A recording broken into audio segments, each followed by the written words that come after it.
দেখো, আমরা বাংলা বাক্যের ক্ষেত্রে আমরা বলি যে কোনো কিছু অ্যালার্জিতে, যে আমার মাছ কাঁকড়া খাওয়া থেকে অ্যালার্জি, আমার সিমেন্টে অ্যালার্জি, আমার বিড়ালে অ্যালার্জি। দেখো, এই বিষয়গুলো আমরা কিন্তু বাংলাতে বলি, কিন্তু এগুলো আমরা কি করব না, ইংলিশে বলবো। দেখো, এখানে সেই বাক্যগুলো দিয়েছি, একদম জাস্ট খুব সহজভাবে আমরা এই বাক্যগুলো ট্রান্সলেট করব।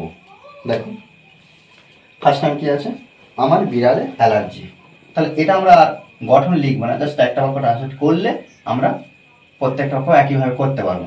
দেখো, আমার বিড়ালে অ্যালার্জি, তাহলে এখানে যে সাবজেক্টটা পাবো সেই সাবজেক্টটা আমরা ফার্স্ট টাইম বসিয়ে দেবো, বসিয়েছি।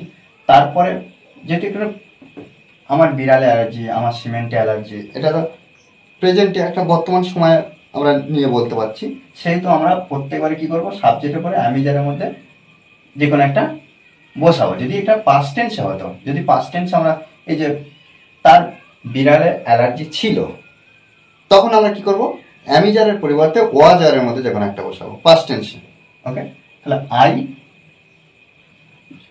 অ্যাম, তারপরে কি, এই যে অ্যালার্জি এর ইংলিশটা লিখে দেবো, অ্যালার্জিক, অ্যালার্জিক,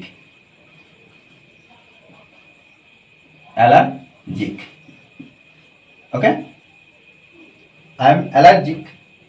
তাহলে আমার অ্যালার্জি কিসে, যেটার কথা বলা হবে সেটা বসানোর আগে আমরা টু বসাবো, অর্থাৎ কি, টু ক্যাটস। ব্যাস, এইভাবে প্রত্যেকটা বাক্য ট্রান্সলেট করবো।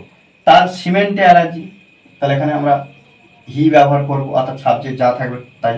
হির পরে আমরা কি বসাবো, ইজ বসাবো। হি ইজ অ্যালার্জি, অ্যালার্জিক কিসে, সিমেন্ট, টু সিমেন্ট। ওকে, তাদের বাদামে অ্যালার্জি, তাদের দে ব্যবহার করব। দের পরে আমরা তো অ্যামিজারের মধ্যে আর বসাবো। আমরা জানি যে দে আর অ্যালার্জি, অ্যালার্জিক। আচ্ছা, কিসে, বাদামে, তাহলে টু টু নাটস। ওকে, আমাদের ধুলোয় অ্যালার্জি, তাহলে একইভাবে আমরা সাবজেক্ট বসাবো উই, উই আর বসাবো আর, উই আর অ্যালার্জিক,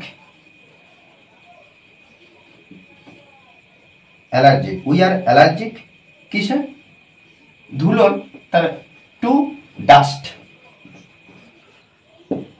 ওকে, দেখো এইভাবে কিন্তু আমরা সুন্দরভাবে ট্রান্সলেট করতে পারি। তাহলে এখানে আরেকটা বাক্য আমরা যদি নিজেরা করি, তাহলে আমার কি, আমার